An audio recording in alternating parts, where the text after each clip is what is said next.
Como Deus pode ser ao mesmo tempo um e três? E será que a Trindade é lógica? Se Jesus é Deus, por que ele orava ao Pai? E onde estava o Pai enquanto Jesus estava na terra? O Espírito Santo é um ser separado ou apenas um atributo de Deus? E por que sabemos menos sobre o Espírito do que sobre o Pai e o Filho? Neste vídeo, vamos responder a 10 perguntas importantes que você pode ter sobre a Trindade. Mas começamos com a dúvida que muitos até sussurram nos bancos da igreja. Será que faz sentido acreditar que Deus é um e três ao mesmo tempo? Vamos direto ao peso real dessa questão. Para muitos, a doutrina da Trindade parece um vestígio da teologia antiga. Complicada demais para abraçar, abstrata demais para aplicar. Mas não se trata de uma fórmula acadêmica para decorar. É a revelação viva de um Deus que desafia as categorias humanas, mas nos convida a participar da sua vida interior. A atenção não está na contradição, mas na transcendência. Uma contradição seria dizer que Deus é um e não é um ao mesmo tempo. Mas a Trindade não diz isso. Ela afirma: Deus é um em essência e três em pessoas. Não três deuses, não uma pessoa representando três papéis. Uma só essência, três pessoas. A dificuldade não é que isso seja ilógico, é que é incomparável. Pense na água. Pode existir como gelo, líquido e vapor, mas continua sendo H2O. Ainda assim, essa ilustração falha, porque Deus não é uma pessoa mudando de forma. Ele é simultaneamente Pai, Filho e Espírito, distintos, mas inseparáveis. Isso não é matemática, é mistério revelado, não para frustrar a mente, mas para humilhá-la e, no fim, levá-la ao encanto e à adoração. Imagine-se na beira de um imenso oceano. Você sente o sal no ar, ouve o som das ondas, percebe a brisa fria, mas não consegue segurar o oceano inteiro nas mãos. Ainda assim, a parte que toca você é verdadeiramente o oceano. A Trindade é assim. Você não consegue conter a plenitude de Deus na sua mente, mas cada encontro com o Pai, o Filho ou o Espírito é um encontro com o Deus inteiro, porque Ele é indivisível. Os teólogos chamam isso de pericorese, uma dança divina em que cada pessoa da Trindade habita na outra, sem confusão nem separação. Ou seja, o Pai não é o Filho.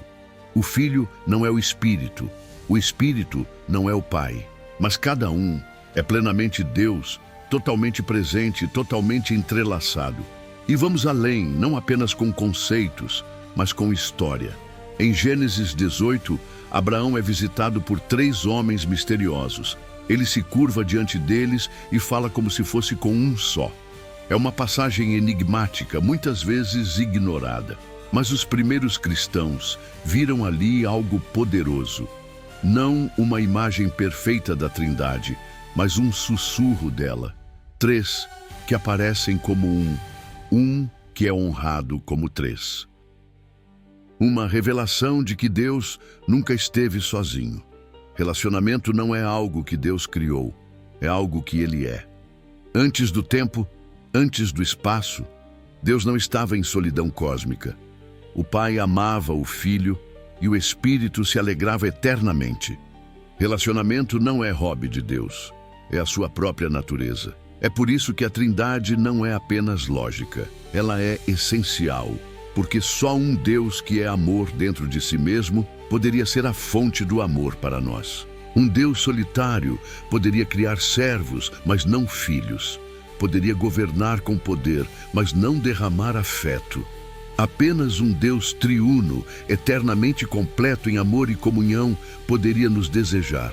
Não por necessidade, mas por transbordar abundância. Então, quando alguém pergunta como Deus pode ser um e três ao mesmo tempo, a resposta é ao mesmo tempo impressionante e bela, porque a alternativa seria pior. Um Deus solitário, sem intimidade, sem alegria, sem comunhão. Um Deus que teria de aprender a amar, mas o Deus das Escrituras não precisa disso. Por toda a eternidade, Ele sempre amou. E aqui está a virada. Isso não é apenas sobre defender uma doutrina, é sobre descobrir a identidade. Você foi criado à imagem de Deus, não de um ditador distante, não de uma força impessoal, mas da glória relacional. Isso significa que você foi feito para a conexão. Você foi feito para a comunidade. Essa dor de solidão que você sente ecoa a Trindade. Esse desejo de ser amado, de ser conhecido e não descartado. Isso não é fraqueza, é a marca divina dentro de você. E ainda assim, muitos rejeitam a Trindade, achando que é uma armadilha filosófica. Ironia, é justamente o contrário. É ela que nos liberta da prisão do isolamento. Um Deus solitário pode inspirar medo, mas o Deus triuno nos convida à comunhão. Nenhuma outra cosmovisão oferece isso. Nenhuma outra fé ousa dizer: Deus se fez um de nós porque queria que estivéssemos com Ele. A encarnação só faz sentido se o Pai envia o Filho pelo Espírito. Tirar um deles é derrubar todo o Evangelho. Então, sim, a Trindade é lógica, mas mais do que isso, é vivível. Ela molda como oramos. Oramos ao Pai por meio do Filho no Espírito. Ela molda como adoramos. Vemos o Filho glorificar o Pai, o Espírito glorificar o Filho e todos nos atraindo para essa abundância. Ela molda como servimos. O Pai planeja a redenção, o Filho a realiza, o Espírito a aplica. Sem competição, sem confusão, apenas perfeita unidade. E se você acha que isso é profundo demais para gente comum, lembre-se do eunuco etíope em Atos 8. Ele tinha o livro de Isaías, mas precisou que Filipe explicasse. E o que Filipe pregou? Jesus, o Cordeiro que sofre, o servo que é Deus, aquele que foi batizado no Jordão enquanto o Espírito descia e o Pai falava. Um batismo triuno, um momento triuno, e aquele homem saiu dali cheio de alegria. E você também pode. Então, antes de irmos para a próxima pergunta, pare e reflita. A Trindade não é um enigma a ser resolvido. É um relacionamento a ser recebido. Você não precisa de diploma em teologia para entrar nele. Precisa de rendição. Não precisa diagramar a Trindade. Precisa habitar nela. Você foi feito para a Trindade. Foi feito para conhecer o Pai que te formou, seguir o Filho que te redimiu e ser cheio do Espírito que te fortalece. Um só Deus, 3 pessoas, para sempre em perfeita comunhão. E de alguma forma, Ele convida você a participar. Em 3 pessoas, para muitos essas palavras se misturam e viram uma sopa de mistério, algo para repetir, mas nunca digerir. Mas se você não entende a diferença entre o que Deus é e quem Deus é, cedo ou tarde vai construir sua fé sobre confusão. E confusão gera distância. Só que isso não é questão de semântica, é questão de visão. É ver claramente o Deus que te criou, te salvou e habita em você. A diferença entre ser e pessoa não só explica a Trindade, ela te convida a entrar nela. Quando falamos em ser, queremos dizer o que algo é. O ser responde à pergunta da essência.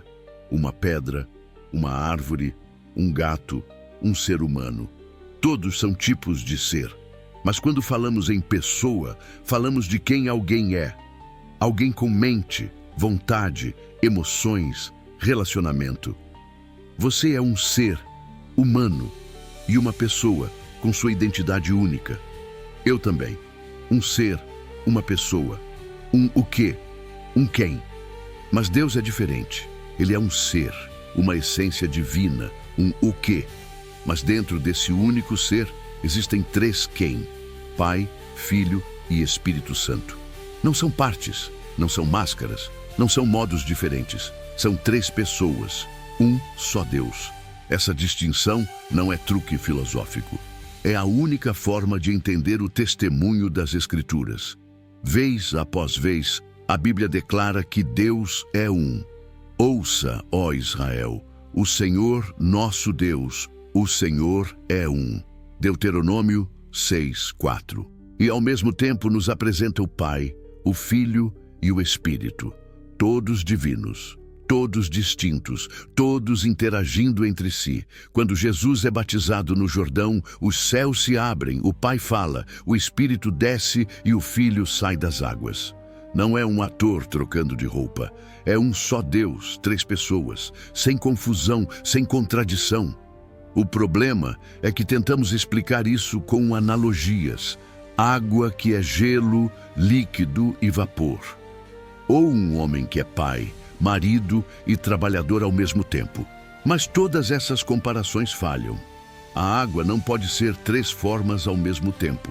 Um homem não é 3 pessoas. Esses exemplos acabam promovendo heresias sem querer. Modalismo, triteísmo, parcialismo. A Trindade não é como nada mais no mundo criado, porque Deus não é criado.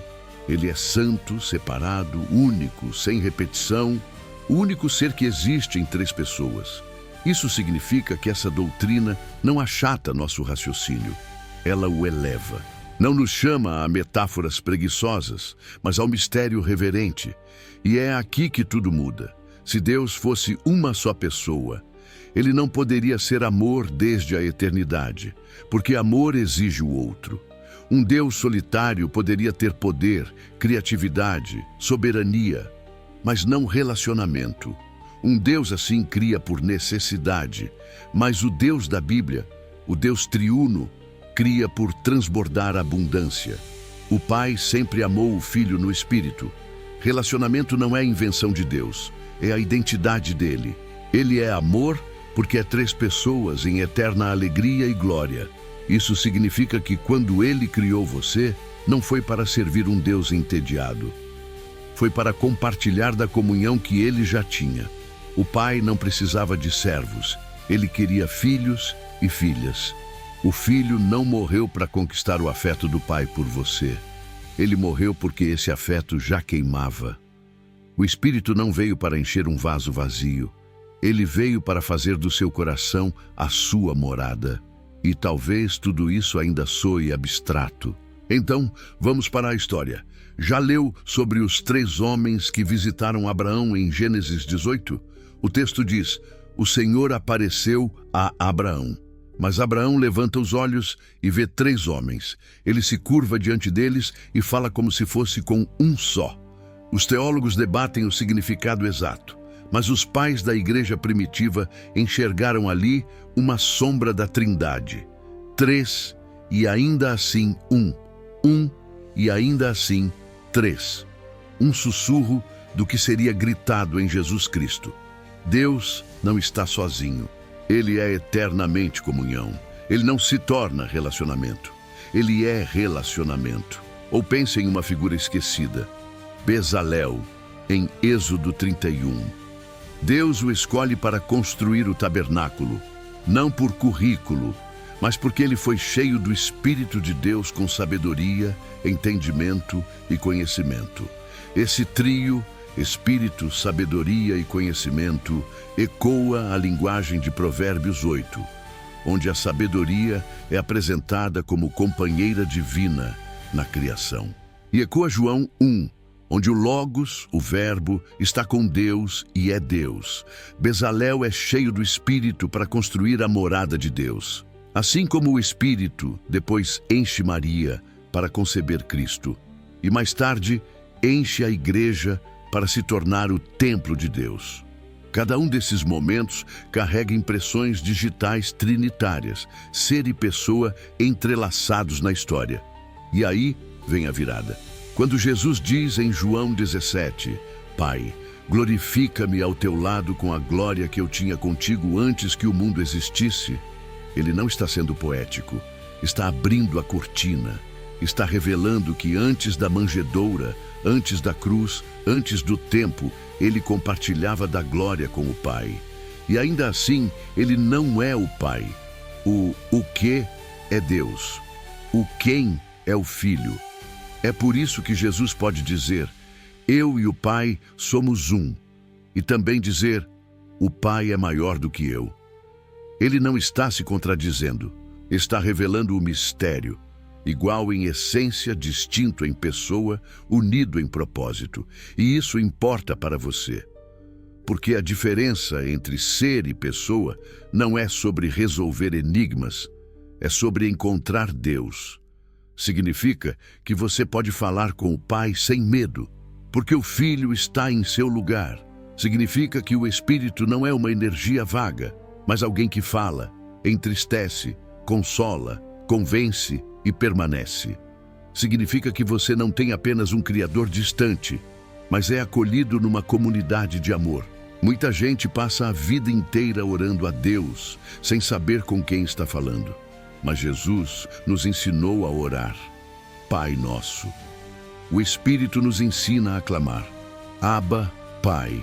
E o Filho nos ensina a permanecer na sua palavra, assim como ele permanece no Pai. Você não está sendo puxado para um ser abstrato. Você está sendo tecido na comunhão divina. Não precisa explicar a Trindade para entrar nela. Precisa nascer nela. E se você colocou sua fé em Cristo, já nasceu. Você agora é filho ou filha do Pai, através do sacrifício do Filho, selados e cheios do Espírito. Esse é o Evangelho.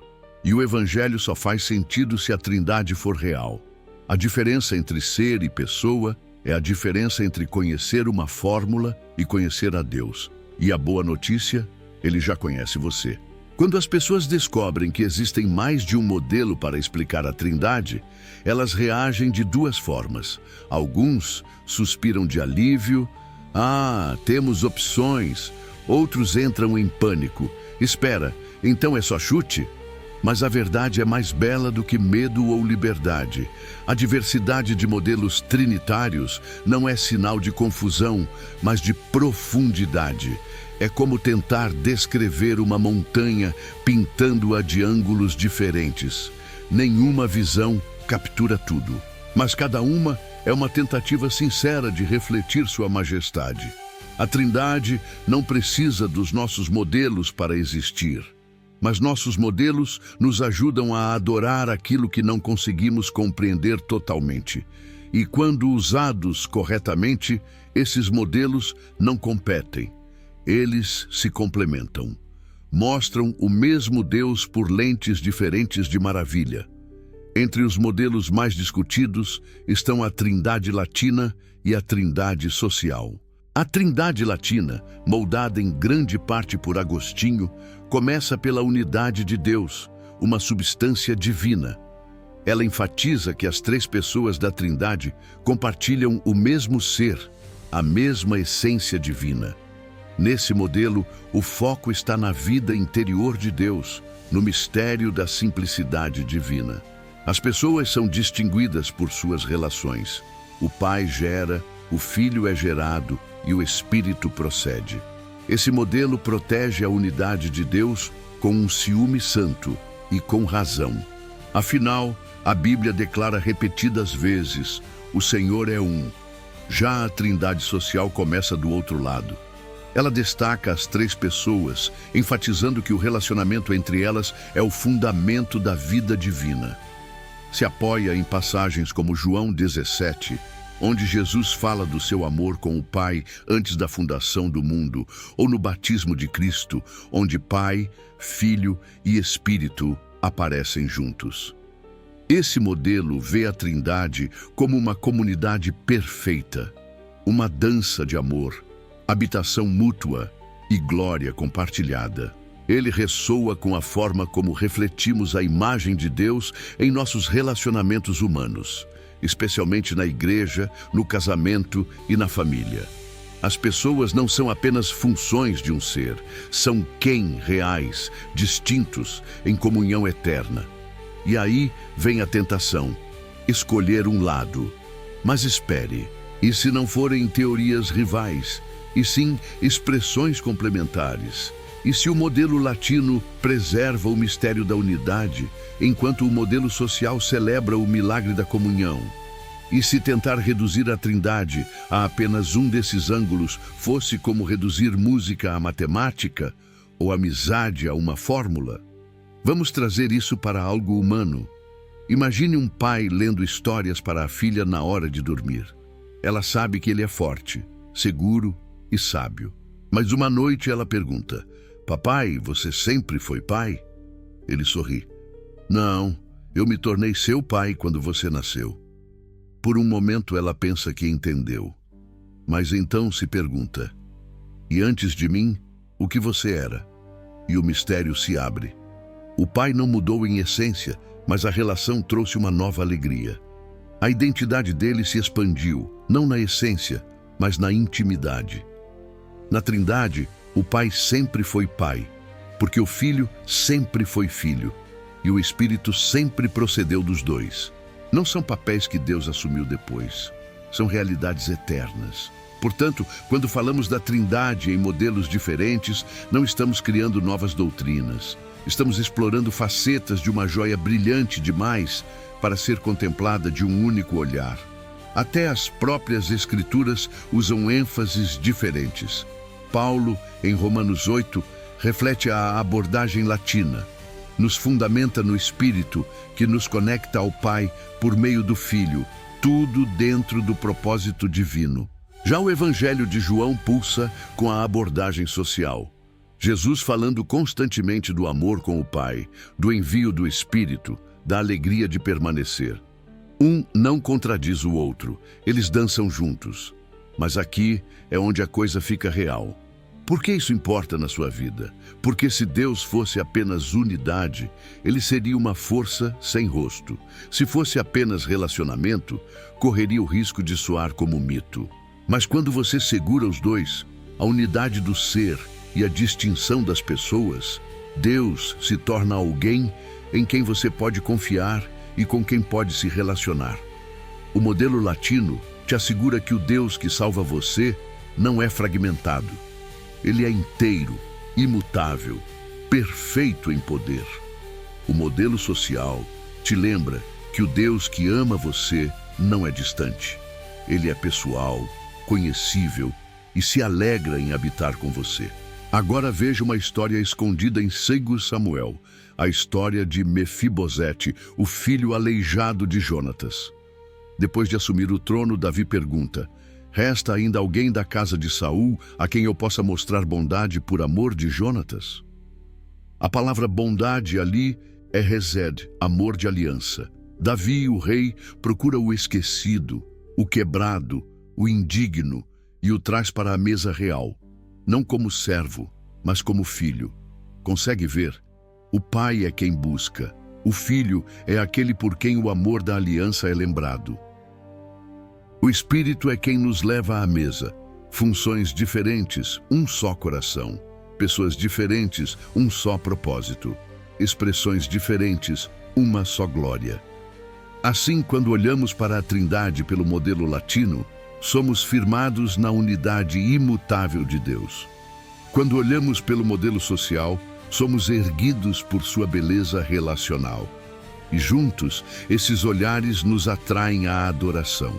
Não como observadores de uma doutrina, mas como participantes da vida divina. E agora vem a virada. A maioria das pessoas pensa que teologia é sobre debates em torres de marfim. Mas teologia, quando feita da forma certa, é um convite ao assombro. A Trindade não é apenas algo para entender, é alguém para adorar. Se a sua teologia nunca te leva a adorar, ela não é trinitária o suficiente. Se o seu modelo de Deus nunca te faz chorar de alegria ou tremer de admiração, você ainda não viu a montanha. A igreja primitiva não lutou pela Trindade porque amava debates. Eles lutaram porque tinham visto glória. Qualquer coisa menos do que isso seria blasfêmia. Os modelos não são fins em si mesmos. São janelas. E através delas não vemos um enigma. Vemos um Pai que envia, um Filho que salva, um Espírito que santifica, um só Deus, 3 pessoas, alegria infinita. Portanto, seja que você se incline para o modelo latino ou para o social, que ambos o conduzam ao mesmo lugar, de joelhos em reverência diante do Deus que é amor, não por analogia, mas por natureza. Isso não é confusão. É clareza nascida da adoração. Muitos já perguntaram, se o Pai, o Filho e o Espírito Santo são todos Deus, então por que o Pai parece ter mais autoridade? É uma pergunta que escorrega por baixo de muitos sermões e que ecoa baixinho nos fundos das salas de escola dominical. Ouvimos Jesus dizer: "Eu só faço o que o Pai me manda fazer", e presumimos que o Pai seja, de alguma forma, mais Deus do que o Filho ou o Espírito. Parece uma hierarquia celestial, como uma escada onde o Pai está no topo, o Filho um degrau abaixo e o Espírito esvoaçando perto do chão como uma pomba. Mas este não é o retrato que as Escrituras pintam. O que parece desigualdade é, na verdade, harmonia. O que soa como subordinação é, na verdade, amor. E aquilo que chamamos de ordem não é ameaça à igualdade, mas sua forma mais radiante. Para enxergar isso claramente, precisamos primeiro desmontar a ideia humana de que submissão equivale a inferioridade. No nosso mundo, estar debaixo da autoridade de alguém geralmente significa ser menos importante, menos valorizado, menos poderoso. Já vimos autoridade sendo abusada, já vimos ordem ser torcida em opressão. Por isso, quando ouvimos que o Filho se submete ao Pai, imaginamos algo injusto. Mas na vida de Deus, submissão não tem a ver com hierarquia, mas com relacionamento. Não é uma postura forçada. É uma alegria voluntária. Na Trindade, o amor flui em um círculo de deleite, não em uma cadeia de comando. Jesus, o Filho Eterno, disse coisas como: "O Pai é maior do que eu." E ainda assim também declarou: "Eu e o Pai somos um." Ele reivindicou igualdade de essência e unidade de propósito, ao mesmo tempo em que se submetia com alegria à vontade do Pai. Os teólogos chamam isso de subordinação funcional, diferença de papel, não de ser. Jesus não é menos divino do que o Pai, mas na obra da redenção, ele escolheu o papel do enviado. O Espírito, da mesma forma, é enviado pelo Pai e pelo Filho, não porque seja menor, mas porque se deleita em glorificar o Filho, que glorifica o Pai. A Trindade não é uma disputa de poder. É uma coreografia perfeita e nessa dança ninguém compete. Cada pessoa dá, recebe, honra e ama. O apóstolo Paulo enxergou isso quando escreveu: "Ainda que ele fosse em forma de Deus, não considerou que o ser igual a Deus fosse algo a que devia apegar-se, mas esvaziou-se a si mesmo." Filipenses 2, 6, 7. Essa passagem não fala de perder a divindade. Fala de revelar como a divindade realmente é: humildade, serviço e sacrifício. Em outras palavras, quando o Filho se submete, ele não esconde sua divindade. Ele a exibe. A expressão mais elevada da autoridade divina é a cruz. E a maior revelação do poder divino é a ressurreição por meio da obediência. Agora, considere uma história menos famosa: a unção de Davi em 1 Samuel 16. Samuel, enviado à casa de Jessé, esperava que o escolhido fosse alto, forte, evidente. Mas o Senhor disse: "O homem vê o exterior, mas o Senhor vê o coração." Então Davi, o filho esquecido, o que servia nos campos, foi chamado. Ele não protestou, não fez campanha. Apenas entrou no papel escolhido para ele. E o Espírito se apoderou dele a partir daquele dia. A Trindade é assim, cada pessoa plenamente Deus, cada uma segura em seu papel, sem competição, sem ostentação, sem ambição. O Filho não luta para se tornar o Pai. O Espírito não busca atenção. O Pai não domina. Eles servem e glorificam uns aos outros em amor. Se Davi foi ungido em silêncio, não foi porque fosse menor. É porque a grandeza no reino de Deus se apresenta de forma diferente da nossa. Essa ordem divina tem implicações profundas para nós. Num mundo obcecado por status, poder e títulos, a Trindade nos ensina que a verdadeira grandeza está no serviço alegre, que submissão corretamente entendida não é fraqueza, mas sabedoria. Que honrar o papel de outra pessoa não diminui o seu valor, mas revela a sua confiança em um Deus que vê e recompensa a fidelidade. Muitos resistem à ideia de ordem na Trindade porque temem que isso justifique hierarquias humanas. Mas isso perde o ponto. A ordem divina não reforça o poder terreno. Ela o reverte. Jesus disse: "O maior entre vocês deve ser o servo." Ele lavou os pés dos discípulos. Ele entregou a própria vida. E ao fazer isso, mostrou o coração de Deus. Se o Filho pode obedecer, se o Espírito pode ser enviado, e se o Pai pode se deleitar em ambos sem exigir superioridade, então nosso chamado não é agarrar poder, mas refletir amor. E aqui está a virada. A maioria de nós pensa que obedecer a Deus é questão de dever, que fazer a vontade do Pai significa ranger os dentes e se esforçar mais. Mas e se a submissão do Filho não fosse com pesar, mas bela? E se a alegria do Espírito em glorificar o Filho não fosse obrigação, mas transbordamento? E se obediência em sua essência não fosse sobre controle, mas sobre comunhão? É por isso que Jesus pôde dizer: "Meu alimento é fazer a vontade daquele que me enviou." Obediência não era tarefa para ele, era sustento, linha de vida, alegria. O Filho vive na vontade do Pai, como um peixe vive na água, como o fogo vive no oxigênio, como a canção vive na melodia. E o Espírito sopra essa mesma alegria em nós. Então, o Pai tem mais autoridade do que o Filho e o Espírito em função? Sim. Em essência, nunca. No plano da redenção, o Pai envia, o Filho obedece e o Espírito capacita. Mas todos são igualmente Deus. Todos são dignos de adoração. Todos estão unidos em amor. A ordem da Trindade não é um ranking, é um ritmo. E você foi criado para se mover nesse compasso, não subindo uma escada, mas entrando em uma dança, e a música ainda toca. Quando ouvimos Jesus orando sob os ramos de oliveira do Getsêmani, no silêncio da madrugada ou diante da multidão que pendia de cada palavra sua, somos atraídos para uma tensão sagrada. Por que Deus oraria a Deus? Deus orar a Deus? Ele estava falando consigo mesmo, ou algo havia se partido nos céus? A Trindade teria rachado sob o peso da encarnação, como se a divindade tivesse de ser dividida para andar entre pó e sangue. Essas perguntas não são blasfêmias, são honestas, e Jesus as acolhe, porque o que ele revela através de suas orações não é confusão, mas comunhão. Não é divisão, mas intimidade divina em exibição. As orações de Jesus não escondem o mistério da Trindade. Elas desvelam a sua glória mais terna.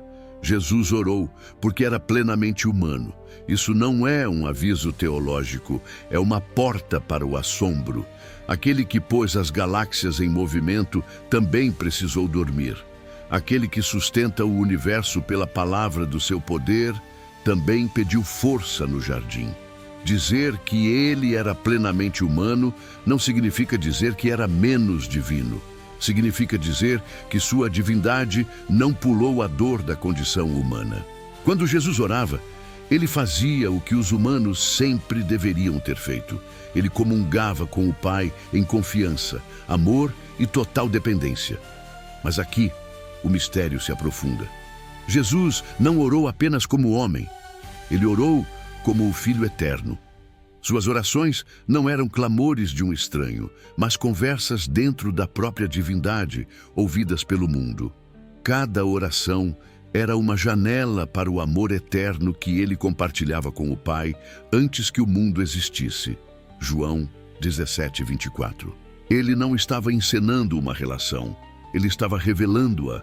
E essa revelação não começou em Belém, começou na eternidade. A encarnação não foi uma subtração da divindade, foi a adição da humanidade. Em Jesus, o infinito se tornou íntimo e o eterno entrou no tempo sem deixar de ser atemporal. Veja, por exemplo, o momento menos conhecido de Lucas 6:12. Antes de escolher os 12 apóstolos, Jesus passou a noite inteira em oração. Por que Deus precisaria orar antes de tomar uma decisão? Porque ele estava modelando o que Adão falhou em fazer: dependência. Ele estava nos mostrando que comunhão com o Pai não é fraqueza, é sabedoria. O primeiro Adão escolheu independência e trouxe morte. O segundo Adão, Jesus, escolheu submissão e trouxe vida. Aquela vigília de oração não foi para performance, foi para alinhamento. Ele não estava pedindo permissão ao Pai. Ele estava andando no compasso de uma vontade que sempre compartilharam. É por isso que a Trindade não se partiu na encarnação. O Filho não deixou a Trindade para se tornar Jesus. Ele permaneceu quem era, mesmo enquanto se tornava o que não era. Ele não deixou de ser divino. Ele não abandonou a onisciência nem a onipotência, mas velou a sua glória.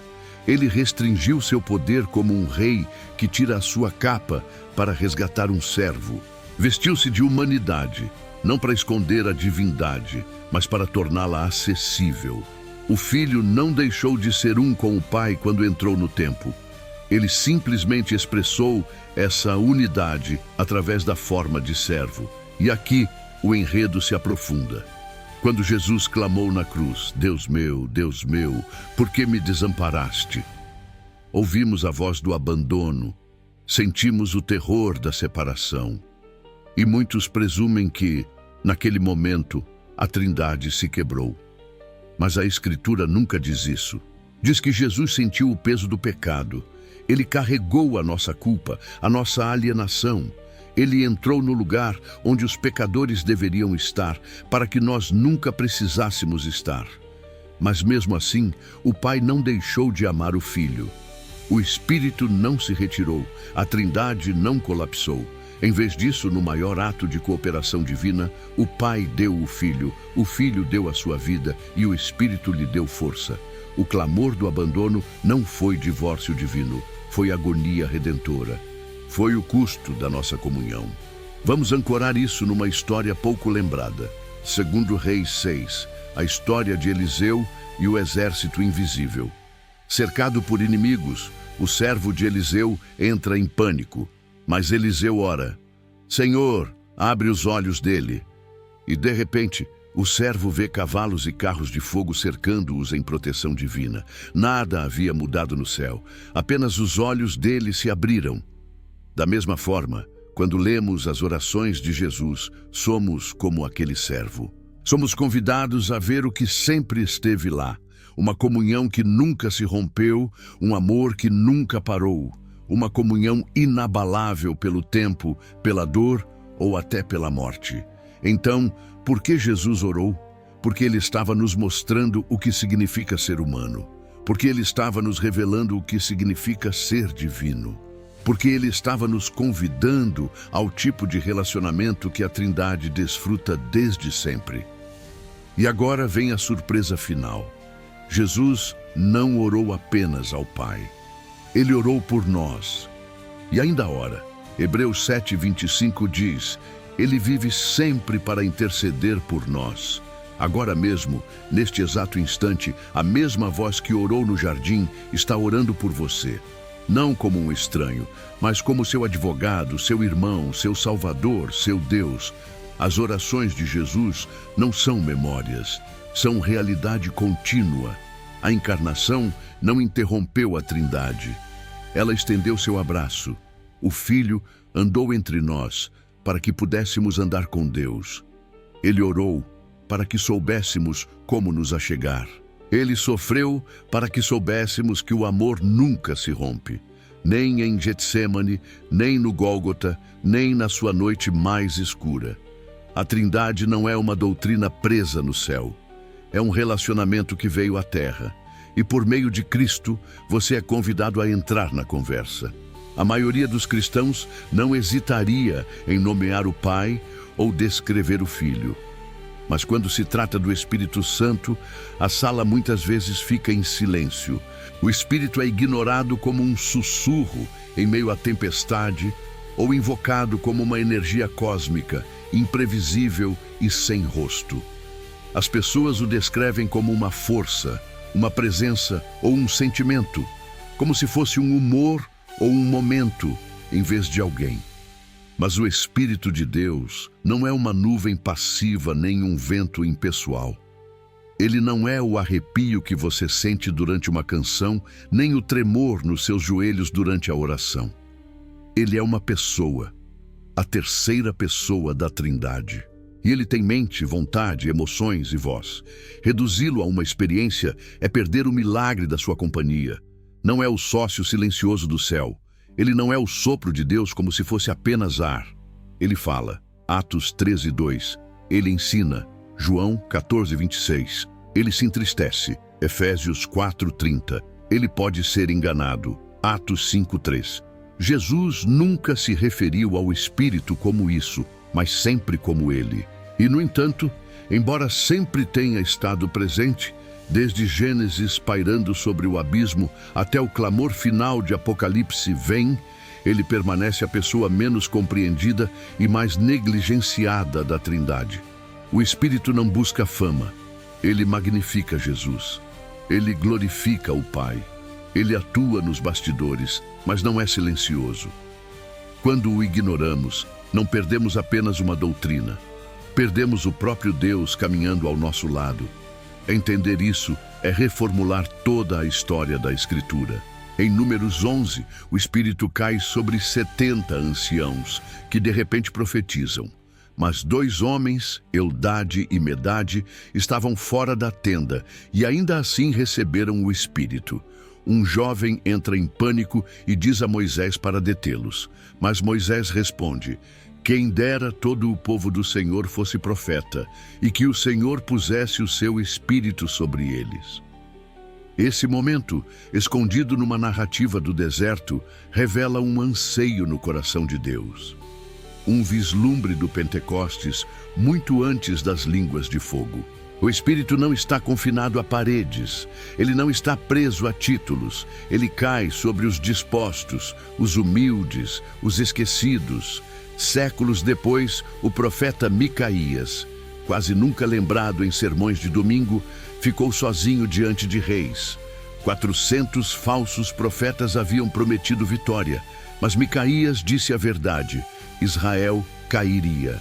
O Espírito havia falado através dele, e embora sua voz fosse uma entre centenas, o céu respaldou suas palavras. Esse é o Espírito, não alto, mas alto o suficiente.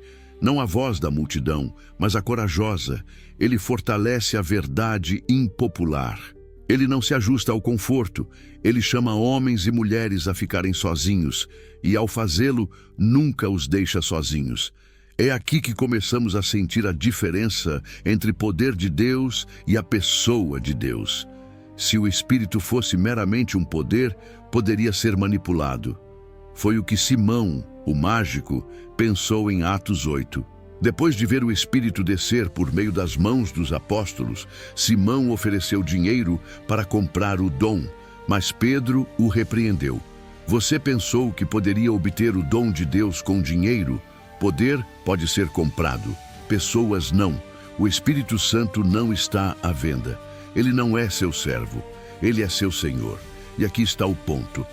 Tantos crentes buscam o Espírito como se fosse uma ferramenta para o ministério, uma linha de alta voltagem para tornar as coisas ungidas. Mas o Espírito não é poder para fazer, ele é presença para ser. Ele não apenas capacita seus dons, ele molda sua alma. Ele não fala apenas através de você, ele fala com você. Ele convence, corrige, consola. Você pode até chamar fogo como Elias, mas se não andar com o Espírito, vai se consumir na chama do seu próprio ego. Agora, imagine o dia em Lucas 2, quando Simeão, um homem idoso, entra no templo. A Escritura diz que o Espírito Santo estava sobre ele, havia-lhe revelado e o havia conduzido ao átrio. E ali, nos braços de 2 pais pobres, ele vê o cumprimento da profecia. Nenhuma trombeta, nenhum relâmpago, apenas um bebê. Mas Simeão chora, porque quando você anda com o Espírito, reconhece o reino mesmo quando ele vem de fraldas. Você vê glória no silêncio. E isso é o que o Espírito faz. Ele lhe dá olhos para ver o que outros não veem. Muitos hoje perguntam, como eu sei que o Espírito está comigo? Eles buscam sinais e maravilhas, lágrimas e tremores. Mas a evidência mais verdadeira do Espírito não é barulho, é fruto. Gálatas 5 os nomeia: amor, alegria, paz, paciência, benignidade, bondade, fidelidade, mansidão, domínio próprio. O Espírito não apenas o torna barulhento, ele o torna semelhante a Cristo. Se ele o convence sobre como você falou com seu cônjuge, é ele. Se ele move seu coração a perdoar seu pai, é ele. Se ele não o deixa dormir até você se arrepender, isso não é ansiedade, é a santidade sussurrando. E ainda assim, há poder. Não me entenda mal. O Espírito cura, restaura, expulsa demônios e encoraja covardes. Mas ele faz tudo em harmonia com quem é. Não como uma chama que manipulamos, mas como um amigo em quem confiamos. Em Atos 16, Paulo queria pregar na Ásia, mas o Espírito o impediu. Pense nisso. Um apóstolo quer evangelizar e o Espírito diz não. Por quê? Porque o Espírito não é seu assistente. Ele é seu pastor. Você não o usa, você o segue. E por fim, há isto. O Espírito não é apenas Deus com você. Ele é Deus em você. Jesus disse que era melhor ele ir embora para que o Espírito viesse. João 16, 7. Imagine isso. Melhor do que ver Jesus face a face é ter o Espírito dentro de você.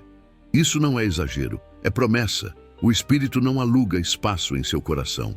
Ele faz dele sua casa. Ele não visita, ele habita. Ele não inspira temporariamente. Ele cela eternamente. Ele é o seu penhor da glória, seu advogado na fraqueza, seu intercessor com gemidos inexprimíveis. Você não precisa implorar para que ele venha. Você precisa crer que ele já está aqui. O Espírito não é um mistério a ser resolvido. Ele é uma pessoa a ser conhecida. Ele fala hoje. Ele guia hoje. Ele consola, convence, capacita e revela. E se você largar sua necessidade de controlá-lo, se parar de esperar um sentimento e começar a acolher um amigo, você descobrirá o que Simeão viu, o que Eliseu sabia, o que Jesus prometeu. O Espírito não é um símbolo, ele não é uma sombra, ele é Deus e ele está aqui. É uma imagem que nunca sai da imaginação. Uma adolescente em Nazaré, surpreendida por um anjo, ouvindo palavras que remodelam a história. O Espírito Santo virá sobre ti. O poder do Altíssimo te cobrirá com sua sombra. E o que nascer será chamado Filho de Deus. Parece simples à primeira vista. Concepção divina, nascimento milagroso, o céu tocando a terra no ventre de uma virgem. Mas sob a superfície, esse momento abre um dos maiores enigmas teológicos que já enfrentamos. Se Jesus foi concebido pelo Espírito Santo, por que é chamado de Filho do Pai? Ele estava confuso sobre sua identidade. Ele se considerava parte desse relacionamento misterioso que agora chamamos de Trindade?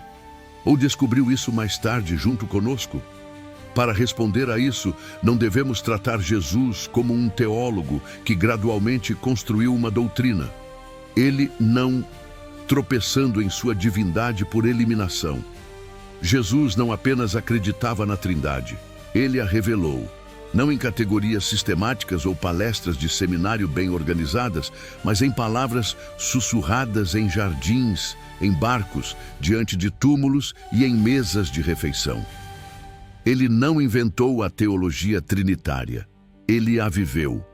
O Filho falava com o Pai. O Filho era guiado pelo Espírito. O Filho prometeu que o Espírito viria em seu nome e o glorificaria.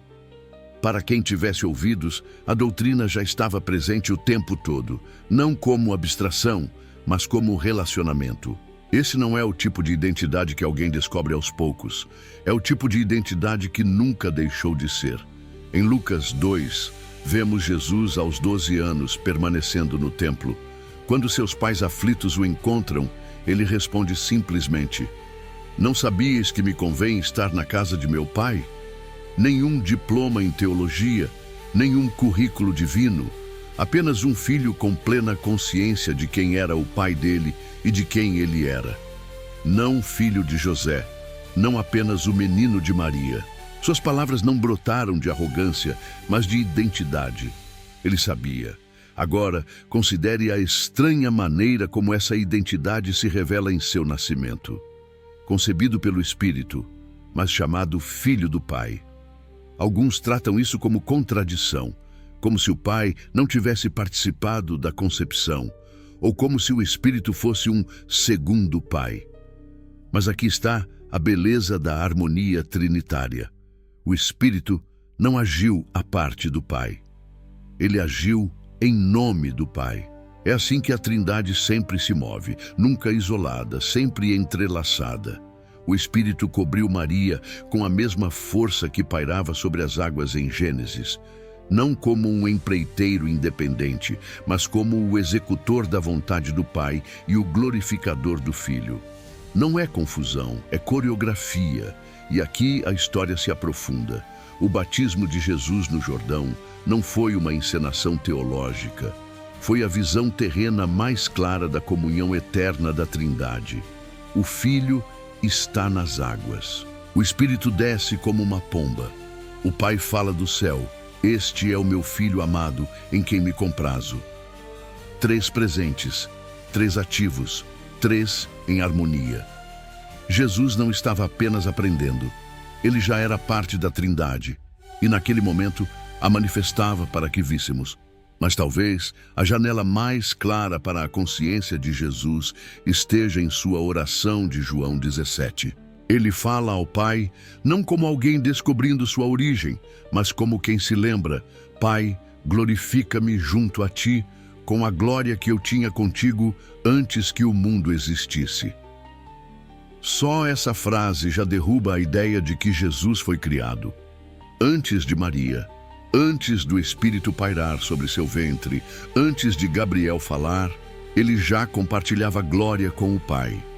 Isso não é a linguagem de um profeta. É a voz da eternidade ecoando no tempo. Ainda assim, há um detalhe que humilha até os teólogos mais experientes. Jesus é plenamente divino, coigual, coeterno com o Pai e o Espírito. E, no entanto, em sua vida terrena, ele se submeteu, não porque fosse menor, mas porque escolheu modelar obediência. Ele dependeu do Espírito, não porque lhe faltasse poder, mas porque mostrava como os humanos devem andar. Ele orou ao Pai, não porque estivesse desconectado, mas porque comunhão, não independência, é a natureza do amor divino. Sua submissão não foi inferioridade, foi encarnação. Veja a história quase esquecida de João 11. Antes de ressuscitar Lázaro, Jesus ora em voz alta, não por sua causa, mas pela multidão. Pai, graças te dou porque me ouviste. Eu sabia que sempre me ouves. E então clama: Lázaro, vem para fora. Poder e humildade em um só fôlego. O Filho não age sem o Pai. O Pai não recusa o Filho. E o Espírito também está lá. O mesmo que mais tarde ressuscitaria Jesus do túmulo. Um ato, 3 pessoas. Unidade infinita. E quanto à cruz? Quando Jesus entrega seu Espírito nas mãos do Pai, seria isso o desmoronamento da Trindade? Não. Era o amor cumprindo sua missão. Ele não entregava sua divindade. Ele rendia sua respiração em confiança, como sempre havia feito desde o princípio. O mesmo Espírito que o concebeu agora o recebe. O mesmo Pai que o enviou agora o acolhe. A cruz não quebrou a Trindade. Ela a mostrou mais claramente do que nunca. E aqui é onde isso nos alcança. Não somos convidados a decifrar um enigma. Somos convidados a conhecer uma pessoa, ou melhor, 3 pessoas, um só Deus. O Filho se fez carne para que víssemos o Pai. O Espírito habita em nós para que andemos como o Filho. E o Pai nos recebe porque o Filho nos trouxe para perto. Isso não é teoria acadêmica, é família. Jesus foi um trinitário. Ele foi a Trindade revelada, concebido pelo Espírito, sim, mas nunca desconectado do Pai. Chamado Filho, absolutamente, mas nunca separado do Espírito. Cada momento de sua vida testemunha não contradição, mas comunhão perfeita. E o maior mistério não é como ele viveu essa vida, mas que agora, através dele, você é convidado a compartilhá-la. Portanto, se sua alma está emaranhada nesse mistério, anime-se. Você não está diante de um quebra-cabeça, mas olhando para um relacionamento. E o filho, que um dia dormiu numa manjedoura, andou sobre as águas e ressuscitou do sepulcro, ainda sussurra hoje, não para confundir você, mas para atraí-lo. Assim como o Pai me amou, também eu vos amei. Essa é a Trindade, esse é o seu Deus. Não três deuses, não um monarca solitário, mas amor eterno, inquebrável, santo, esperando por você. E de todas as perguntas murmuradas em confusão silenciosa por aqueles que buscam entender o Evangelho, uma pulsa bem perto do centro. Por que o Pai não veio? Por que foi o Filho quem entrou em nossa carne, caminhou em nossas estradas, chorou nossas lágrimas e morreu nossa morte? Se todas as três pessoas da Trindade são igualmente Deus, o Pai não poderia ter vindo em lugar de Jesus? E por que, então, o nome de Jesus é o nome do Filho, o nome acima de todo nome? O que há nesse nome em particular, nessa missão em particular, que faz céu e terra se curvarem diante dele? Quer que eu continue traduzindo essa parte agora, começando por essa pergunta: por que o Pai não veio? Ou prefere que eu pare aqui para você revisar o que já tem? Ao responder, devemos subir além da preferência e mergulhar mais fundo que a lógica. Devemos entrar na comunhão eterna da Trindade, onde os papéis não são definidos por hierarquia, mas por harmonia. O Pai envia, o Filho vem, o Espírito capacita, não porque um seja maior que o outro, mas porque o amor se expressa em ordem e obediência. Jesus não se voluntariou porque o Pai estivesse relutante. Ele veio porque o Pai amou tanto o mundo que o enviou. O Filho não veio para escapar da autoridade divina, mas para manifestá-la plenamente. Jesus não foi um plano B. Ele era o plano antes mesmo de o mundo ser criado. A revelação o chama de Cordeiro morto antes da fundação do mundo. Isso não foi reação, foi orquestração. A história da redenção nunca foi um pensamento tardio após a queda do Éden. Ela sempre foi o coração de Deus se revelando através do tempo. Jesus veio porque apenas o Filho poderia reconciliar o que estava perdido. Apenas o Filho, que eternamente conhece o coração do Pai, poderia revelá-lo em carne. Quando Filipe perguntou, "Mostra-nos o Pai", Jesus não o repreendeu duramente. Ele suspirou como um amigo que deseja ser compreendido. "Estou com vocês há tanto tempo e ainda assim vocês não me conhecem?" Ele não estava escondendo o Pai. Ele estava revelando-o. Quem viu Jesus, viu o Pai. O rosto que suou sangue no Getsêmani não era uma versão alternativa de Deus. Era a marca exata de sua natureza. O Filho não veio para substituir o Pai. Ele veio para mostrar como o Pai sempre foi. Então, por que o Pai não se fez carne? Porque Deus, em sua plenitude, escolheu se revelar através do Filho. O Pai invisível e transcendente escolheu enviar o Filho, que é o resplendor de sua glória feito visível. Isso não foi ausência, foi brilho. Assim como a luz se revela através dos raios, o Pai se revelou através do Filho. No Antigo Testamento, quando Moisés pediu para ver a glória de Deus, foi-lhe dito: "Ninguém pode ver o meu rosto e viver." Mas em Cristo, aquilo que antes era fatal torna-se salvador. A glória que antes queimava nos topos das montanhas, agora anda descalça por vilarejos, tocando leprosos e levantando crianças. E aqui está a surpresa: a própria limitação da encarnação de Jesus. A fome, o cansaço, o suor, o sangue, tornou-se a ponte entre a eternidade e a humanidade. O Pai, em seu plano divino, não abandonou o mundo ao enviar o Filho. Ele o abraçou. Jesus não é um Deus menor. Ele é Deus feito tocável. E ao vir como filho, também revela o que significa para nós sermos filhos e filhas. Não somos apenas perdoados, somos adotados. Agora considere o nome acima de todo nome. Porque o nome Jesus, que significa Deus salva, foi exaltado acima de todos os outros, não por ser uma palavra mágica, mas pelo que representa.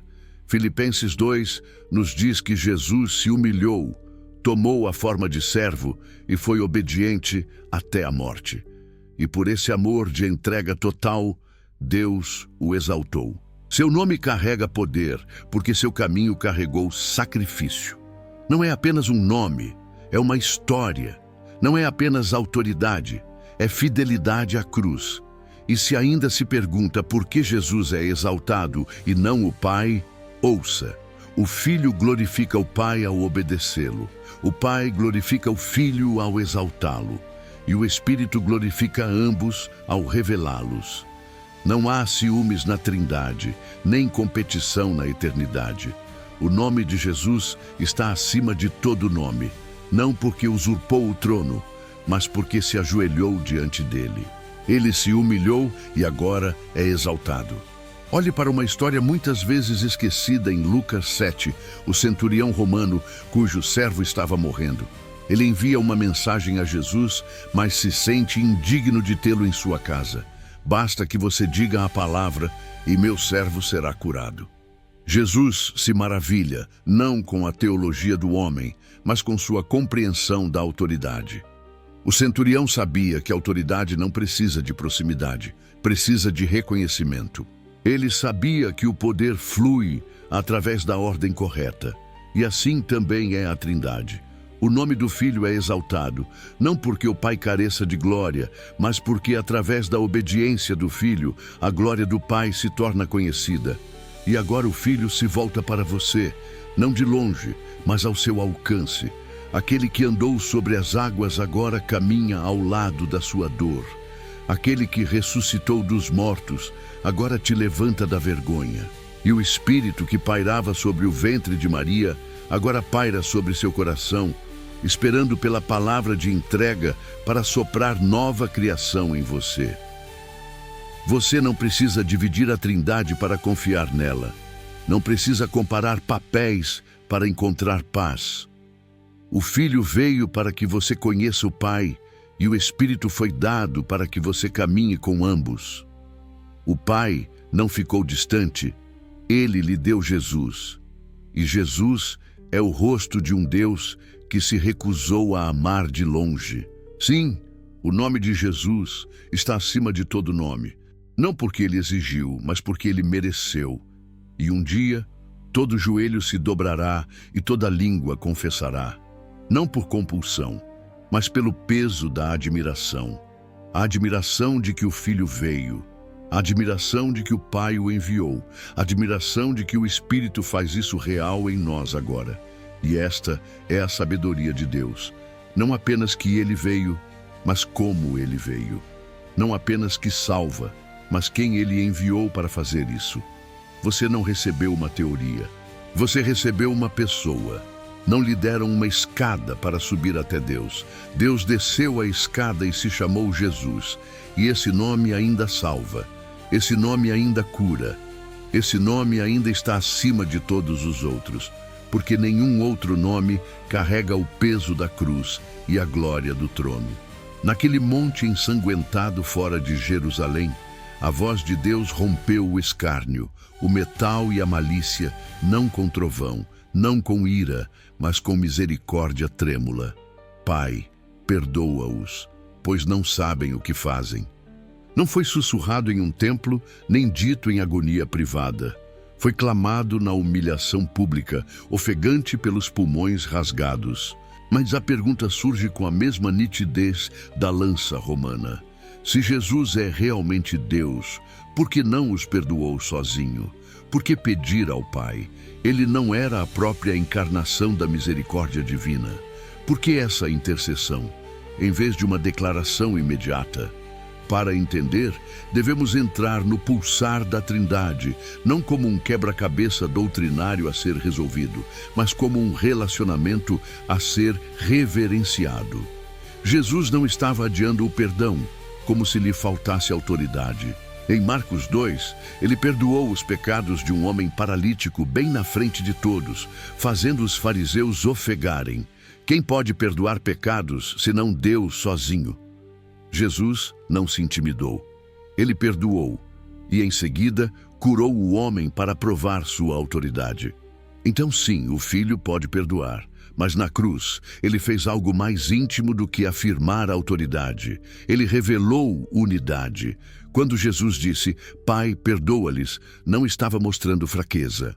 Ele estava mostrando como o amor divino se manifesta quando sangra. Ele nos convidava a testemunhar a coreografia da redenção. Aquele que tinha o direito de absolver, escolheu interceder. Aquele que poderia ter falado palavras de perdão como juiz escolheu, em vez disso, pronunciá-las como irmão. Ele não pediu ao Pai por desamparo, mas por santidade. Ele não se colocou à parte do Pai. Ele se colocou em alinhamento. Este não é um Deus dividido em missão. Este é um Deus unido na misericórdia. Há um precedente. Olhe para a história de José, traído pelos irmãos, vendido como escravo, injustamente preso. E ainda assim, quando subiu ao poder no Egito, não os puniu. Ele chorou, ele perdoou, mas fez isso trazendo seu pai, Jacó, para o processo. Antes da reconciliação plena, ele desejava a bênção do pai, a restauração de toda a família. Da mesma forma, Jesus, maior que José, se coloca no trono da nossa fragilidade e diz, Pai, que este perdão não seja apenas uma transação, mas um reencontro. Não se tratava de autoridade, tratava-se de intimidade. E então, há a própria intercessão. Em Hebreus, somos informados de que Jesus vive sempre para interceder por nós. Isso não foi uma oração única na cruz. Foi o início do seu papel sacerdotal. Ele tomou o pecado, absorveu a ira e ainda assim ele fala por nós. Cada cicatriz em seu corpo ressuscitado clama pela nossa redenção. Ele não apenas limpa o registro, ele está no tribunal conosco dizendo, sim, eu paguei por isso. Sim, eu carrego a marca disso. Sim, Pai, perdoa novamente. Mas por que orar em voz alta, em público, no meio da agonia? Porque você precisava ouvir, eles precisavam ouvir. Os carrascos, os zombadores, aqueles que martelavam pregos com sangue nas mãos e riso na garganta. Jesus não sussurrou perdão no escuro. Ele clamou como um estandarte sobre o pior momento da humanidade. Ele queria que todo pecador, daquele dia até hoje, soubesse que a misericórdia não foi concedida com relutância, mas às claras. E aqui está a reviravolta. Ele orou por aqueles que o matavam enquanto o matavam. Ele não esperou arrependimento. Ele não esperou remorso. Ele liderou com uma graça tão inimaginável que só poderia vir de Deus. Pense em Estevão, o primeiro mártir cristão apedrejado por declarar Cristo. Enquanto as pedras esmagavam seu corpo, ele ecoou as palavras de seu Salvador. Senhor, não lhes imputes este pecado. Onde você acha que ele aprendeu isso? Esse tipo de perdão não vem da vontade humana, vem da habitação divina. O mesmo Espírito que capacitou Jesus a orar pelos inimigos encheu Estevão para fazer o mesmo. O perdão, então, não é apenas algo que Deus faz, é algo que Deus compartilha. E é isso que esta oração revela.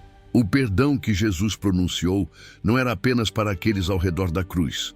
Era para todo acusador, todo traidor, todo pecador, inclusive você e eu. Ele falou naquele momento para que você soubesse agora. Já foi oferecido, não é ganho, não é negociado, é clamado sobre você de uma árvore. Mas aqui está a beleza perturbadora. Ele precisa ser recebido. A oração de Jesus pelo perdão não elimina a necessidade de arrependimento. Ela abre a porta para ele. Assim como o ladrão na cruz, que virou-se e disse: "Lembra-te de mim", nós também devemos responder. A misericórdia foi estendida. O Pai ouviu a oração do Filho, mas espera pela sua resposta.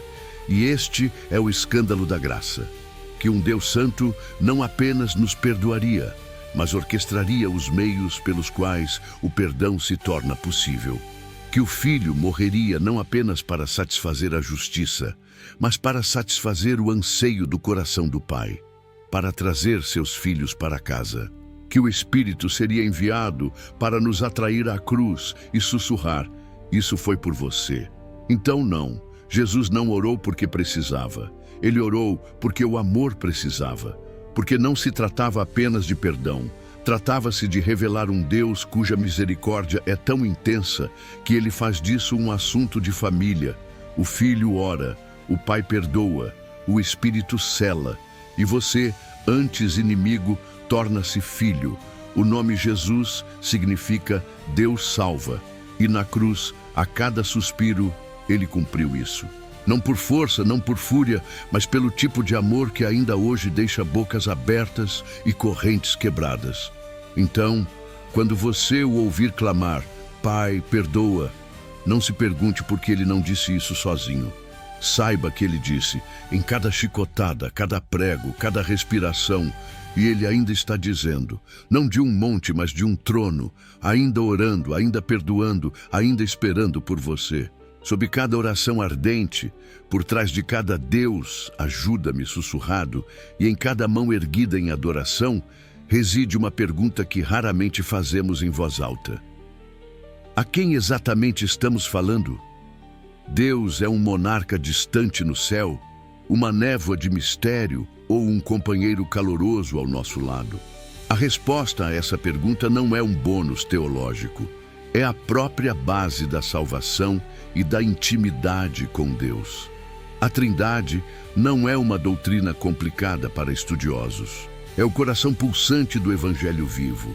Sem a Trindade, não sabemos quem nos salvou, como estamos sendo transformados, ou a quem somos convidados a chamar de Pai.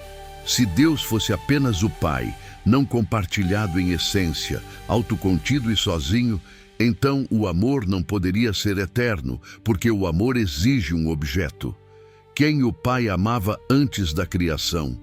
Mas porque Deus sempre foi três em um, Pai, Filho e Espírito, o amor não foi criado. O amor é quem Deus sempre foi. Isso significa que a sua salvação não é resultado de Deus mudar de ideia sobre a humanidade, mas, sim, do transbordar do seu amor eterno irrompindo na história. Desde antes do início dos tempos, o Pai amava o Filho na comunhão do Espírito. E o milagre da graça é que somos convidados a entrar nesse relacionamento. E este é o epicentro do porquê a Trindade importa. A salvação não é apenas resgate, é adoção. Você não foi apenas tirado do pecado, você foi trazido para a comunhão.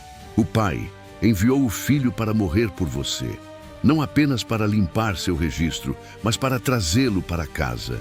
E o Espírito agora vem habitar dentro de você, não como um conforto vago, mas como o próprio sopro de Deus, formando Cristo em você, para que você possa clamar: Abba, Pai. Isso significa que cada ato de redenção é um ato da Trindade inteira. O Pai planeja, o Filho realiza e o Espírito aplica. Olhe para uma história menos conhecida do livro de Juízes, os pais de Sansão. Manoá, ao encontrar o anjo do Senhor, ficou aterrorizado. Ele disse à esposa: certamente morreremos, pois vimos Deus. Mas ela respondeu: se o Senhor quisesse nos matar, não teria aceitado nossa oferta. Esse momento guarda um mistério. O anjo do Senhor é uma figura que muitos acreditam ser o Cristo pré-encarnado. Ele aparece repetidamente no Antigo Testamento, não apenas como mensageiro, mas como alguém que fala como o próprio Deus. É um vislumbre do Filho, aquele que um dia caminharia entre nós. Mesmo nas histórias antigas, a Trindade está sussurrando. Quando Jesus foi batizado, os céus se abriram e a voz do Pai trovejou em deleite. Este é o meu filho amado. E quando o Espírito desceu como uma pomba, um momento, um rio, um Deus, 3 pessoas, cada uma revelando ativamente a unidade divina e a beleza da missão compartilhada. O Pai amando, o Filho obedecendo, o Espírito capacitando. Isso não é teologia, é intimidade. O Pai não queria apenas que você acreditasse nele. Ele queria que você conhecesse sua voz. Então, enviou seu Filho, e não queria que aquela voz desaparecesse quando Jesus ascendesse. Então enviou o Espírito para trazer a voz dele para dentro da sua própria alma. Sem a Trindade, a cruz se torna confusa. A quem Jesus estava orando? Quem o ressuscitou dos mortos? Porque ele disse: não se faça a minha vontade, mas a tua. Mas com a Trindade, tudo explode em clareza. O Filho, em obediência e amor, se submete ao Pai. O Pai, em poder e justiça, envia o Filho. O Espírito, em misericórdia e força, o ressuscita e agora habita naqueles que creem. É uma coreografia divina, não contradição, mas comunhão. É por isso que sua intimidade com Deus depende de entender a Trindade.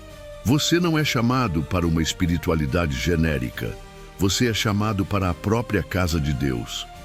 Quando você ora, Pai, você não está falando com uma ideia vaga. Você está falando com aquele que planejou sua redenção. Quando clama a Jesus, você invoca aquele que carregou suas cicatrizes e ainda as carrega em glória. Quando se apoia no Espírito, você confia no mesmo poder que pairou sobre a criação, encheu os profetas, capacitou Jesus e agora habita em você. Sua história, se você pertence a Cristo, é uma história trinitária. O Pai te viu, o Filho veio por você, o Espírito agora te preenche. E um dia você habitará para sempre na presença inabalável dos 3, não divididos, não confusos, mas celebrando a dança eterna de amor que criou o mundo e o redimiu. Então, que esta verdade não fique apenas na prateleira do seu intelecto, mas que queime na fornalha do seu coração. Porque a Trindade não é uma doutrina para dominar, é um mistério para adorar. A Trindade não é um problema a resolver. É a pessoa que te salvou. Oremos. Pai, Filho e Espírito Santo, 3 em 1. Nós chegamos tremendo diante do mistério e da majestade de quem vocês são. Confessamos nossa pequenez, nosso desejo de simplificar o que não pode ser simplificado, de reduzir aquilo que é para ser adorado. Mas hoje, recuamos e levantamos os olhos para a unidade flamejante do seu amor. Obrigado, Pai, por nos escolher, não porque éramos dignos, mas porque seu amor transbordou. Obrigado, Jesus, por caminhar entre nós, por carregar nosso pecado, por revelar o rosto de Deus em carne. Obrigado, Espírito Santo, por não permanecer distante, mas fazer do nosso coração sua morada, gemendo conosco, consolando-nos, convictando-nos e conformando-nos à imagem do Filho. Deus, não queremos apenas informação, queremos transformação. Que nosso conhecimento de você não nos orgulhe, mas nos incline em humildade. Que nossa compreensão nos conduza à admiração. Que a realidade da Trindade acenda nossa adoração, aprofunde nossa oração e fortaleça nossa esperança. E quando pronunciarmos seu nome, seja Pai, Filho ou Espírito, que nos lembremos de que estamos falando ao mesmo coração, à mesma glória, ao mesmo Deus eterno. A ti, 3 em 1, seja toda a glória para sempre e eternamente. Amém.